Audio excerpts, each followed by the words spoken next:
കുടിക്കാനുള്ള ശുദ്ധജലം പോലും കിട്ടാതെ നരയിക്കുന്ന ഗാസയിലെ ജനങ്ങൾക്കായി ബ്രിട്ടൻ കൊടുത്തയച്ച വാട്ടർ ഫിൽട്ടറുകൾ പോലും ഇസ്രയേൽ തടഞ്ഞു വച്ചിരിക്കുകയാണ്.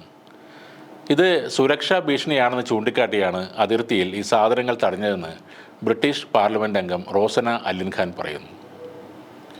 ഞങ്ങൾ നൽകിയ വാട്ടർ ഫിൽട്ടറുകൾ സുരക്ഷാ ഭീഷണിയാണെന്ന് പറഞ്ഞ് ഗാസയിലേക്ക് കൊണ്ടുപോകുന്നത് ഇസ്രയേൽ തടഞ്ഞു. ബ്രിട്ടീഷ് ഗവൺമെൻറ് വിതരണം ചെയ്യുന്ന വാട്ടർ ഫിൽട്ടർ എന്ത് തരം ഭീഷണിയാണ് സൃഷ്ടിക്കുന്നത്? റോസന അലിഖാൻ എക്സിൽ എഴുതിയ കുറിപ്പിൽ ഇങ്ങനെയാണ് ചോദിക്കുന്നത്. 1350 വാട്ടർ ഫിൽട്ടറുകളും 2560 സോളാർ ലൈറ്റുകളും ഒക്ടോബറിലാണ് ബ്രിട്ടീഷ് സർക്കാർ ഗാസയിലേക്ക് കയറ്റി അയച്ചത്. ഇപ്പോഴത്തെ അതിദയനീയമായ അവസ്ഥയിലും കള്ളങ്ങൾ പറഞ്ഞ് നിരാലംബരായ ഒരു ജനതയെ ദ്രോഹിക്കുകയാണ് ഇസ്രയേൽ ചെയ്യുന്നത്. അതിനിടെ പട്ടിണി അതിരൂക്ഷമായ വടക്കൻ ഗാസയിലേക്ക് ഭക്ഷ്യവസ്തുക്കൾ അടക്കമുള്ള സഹായവുമായി പോകുന്ന ഐക്യരാഷ്ട്രസഭയുടെ വാഹന വ്യൂഹങ്ങൾ ഇസ്രയേൽ തടയുന്നത് ഇപ്പോഴും തുടരുകയാണ്. ഗാസയിലേക്ക് പ്രത്യേക പ്രവേശന കേന്ദ്രങ്ങൾ തുറക്കണമെന്ന് world food programme deputy executive director Carl Skau ആവശ്യപ്പെടുന്നുണ്ട്. വടക്കൻ ഗാസയിലെ പട്ടിണി കിടക്കുന്ന ആളുകൾക്ക് ഭക്ഷ്യസഹായം ലഭിക്കുന്നതിന് സാധ്യമായ എല്ലാ മാർഗങ്ങളും തൻ്റെ ഏജൻസി സ്വീകരിക്കുമെന്നും ഇവർ പട്ടിണി കിടക്കുന്നത് ഇനിയും കണ്ടു നിൽക്കാൻ ആവില്ലെന്നും അദ്ദേഹം പറയുന്നു.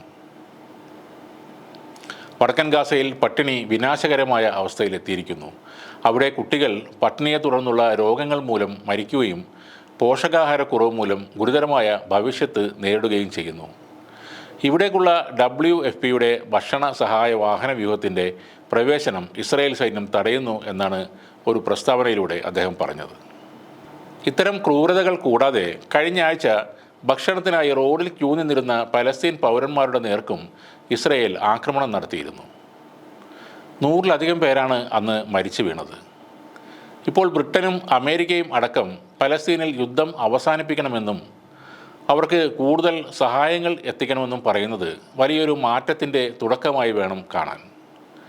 പക്ഷേ അതൊന്നും ചെവിക്കൊള്ളാതെ ഇസ്രയേൽ പ്രധാനമന്ത്രി ബെഞ്ചമിൻ നെതന്യാഹു ആക്രമണത്തിൽ മാത്രം ശ്രദ്ധ കേന്ദ്രീകരിക്കുകയാണ്.